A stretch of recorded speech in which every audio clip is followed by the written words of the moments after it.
রাজধানীর মোহাম্মদপুরে মা মেয়েকে নৃশংসভাবে কুপিয়ে হত্যা মামলার প্রধান আসামি গৃহকর্মী আয়েশাকে গ্রেপ্তার করেছে পুলিশ। বুধবার 10 ডিসেম্বর দুপুরে তাকে গ্রেপ্তারের বিষয়টি পুলিশের একটি সূত্র নিশ্চিত করেছেন। সূত্র জানিয়েছে, গ্রেপ্তার হওয়া গৃহকর্মীর নাম আয়েশা। তাকে ঝালকাঠির নলছিটি এলাকা থেকে গ্রেপ্তার করা হয়েছে। তাকে ঢাকায় আনা হচ্ছে।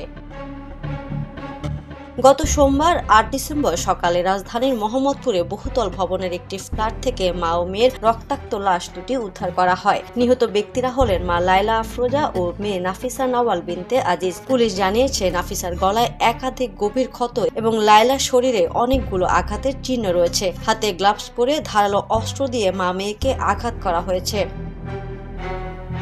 পুলিশের ধারণা, এই হত্যাকাণ্ডে গৃহকর্মী আয়েশাই জড়িত। ঘটনার পর থেকে ওই গৃহকর্মী পলাতক ছিলেন। তার বয়স 20 বছর বলে ধারণা করা হচ্ছে। ভবনের সিসি ক্যামেরার ফুটেজে দেখা গেছে, ওই গৃহকর্মী বোরকা পরে বাসায় এসেছিলেন। বেরিয়ে যাওয়ার সময় তার পরনে ছিল নিহত নাফিসার স্কুল ড্রেস। ওই বাসার একটি আলমারির জিনিসপত্র এলোমেলো পাওয়া গেছে। ভবনটির একজন নিরাপত্তা কর্মীকে আটকের পর জিজ্ঞাসাবাদ করা হচ্ছে বলেও পুলিশ জানিয়েছে। পারিবারিক সূত্র জানায়, আজিজুল ইসলাম সকালে স্কুলে গিয়েছিলেন। তিনি বেলা 11:30টার দিকে বাসায় এসে স্ত্রী সন্তানের মরদেহ দেখতে পান। এর আগে মঙ্গলবার নিহত লাইলা ফিরোজার স্বামী আজম আজিজুল ইসলাম মোহাম্মদপুর থানায় গৃহকর্মী আয়েশাকে প্রধান আসামি করে একটি হত্যা মামলা দায়ের করেছিলেন।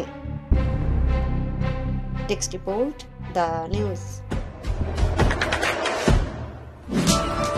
দেশে দেশে সবার সাথে, দ্য নিউজ।